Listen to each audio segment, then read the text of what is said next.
GCD is short for Game Changing Development. It's our program. Our goal is to discover new technologies, to enable new missions or make the current missions even better. We look at high risk, high payoff activities, and we look for changing the way a thing is done or made, and what does it take to get from the bench top or the lab to ready for orbit testing. And that's our niche. Game Changing takes the technologies that have been worked on at the centers or in universities or by small businesses and takes them to the point where they could be infused into a NASA mission. It looks at the lower level technology levels and takes on a little bit of a riskier portfolio in order to develop technologies. I think Game Changing is not really afraid to fail, but they'd rather go after the failure to actually achieve something innovative and game-changing. We get scolded if we don't have, failures. So I think, the fact that we're allowed to fail and learn from our mistakes is pretty unique. We have a lot of technology first, and we mean no kidding, this has never been done before. One example is carbon nanotubes. We took that technology and made it into a nano wire and broke a record 3 times on how fast the electrical conductivity went through that wire. We were excited to be the first ones ever to put a 3D printer in space, and that 3D printer is on station right now. It's fully operational. And then we came into what was interesting. We needed some tool, and it happened to be a simple wrench, and they designed the CAD file down on Earth, shot it up there. The astronaut was able to push the button and it printed that 3D wrench and was mission accomplished. I mean, that's the kind of thing that we're trying to do. Another example would be Robonaut. So we really are focusing on tasks with Robonaut that can save crew time. Astronauts tend to be our best and brightest, and they're really best used to be doing science.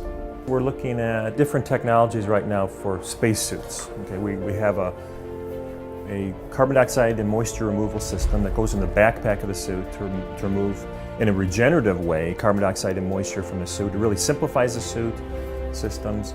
We're working on a glove. We're working on a pressure system, a pressure control system that allows a lot more capability for the suit. So we're working to enable human exploration. The neat thing about this job that I find, one of my favorite parts, is the spin-offs that are associated with it. So now taking this technology and figuring out how we can use it to improve life here on Earth as well.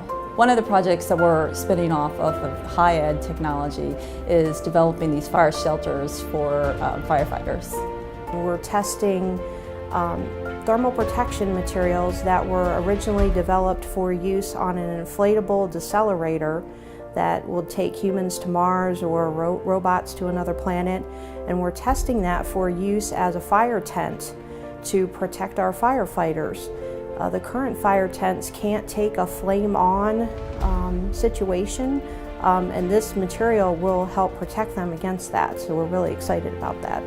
We're developing exoskeleton technology, which is robotics technology, and we're targeting our application for crew health. It can be used as a crew exercise device. It could also be used to improve crew efficiency and performance on orbit. But it also has terrestrial applications and benefits, such as, for example, people with disabilities, to help them with their mobility as well. The folks that develop these technologies are extremely passionate and enthusiastic about what it is that they do. And I think that's the thing that I enjoy the most. And I don't know what it is that we're developing in the broad portfolio, but something that we're developing is going to be included in one of these NASA future exploration missions, whether it be to Mars or Europa or any other planetary body, or even the discovery of a far-off planetary body. And I think that's what's most exciting. We're working on some of the hardest problems, and you're pooling the best talent in the entire world, and you're trying to work together to work on these problems that you don't even know if there is a solution, but you're trying to see if you can get through that together. And I think that's the coolest part about it. I really enjoy the technology. I guess I'm kind of a technology nerd in the sense that I think these things are exciting to see the developments and where we've come. What used to be on TV as a futuristic thing and now it's every common day. I think that's exciting to see, and I'm looking forward to what the next generation will bring. Game Changing is focusing on disruptive technologies, technologies that really will change the way we do something or create a new mission. And it's difficult, but if we accomplish it, it'll be a new rocket, it'll be a new propulsion system, it'll be a new life support system. It'll reduce the mass by half. It'll cut costs by 2/3. That captures what GCD is all about.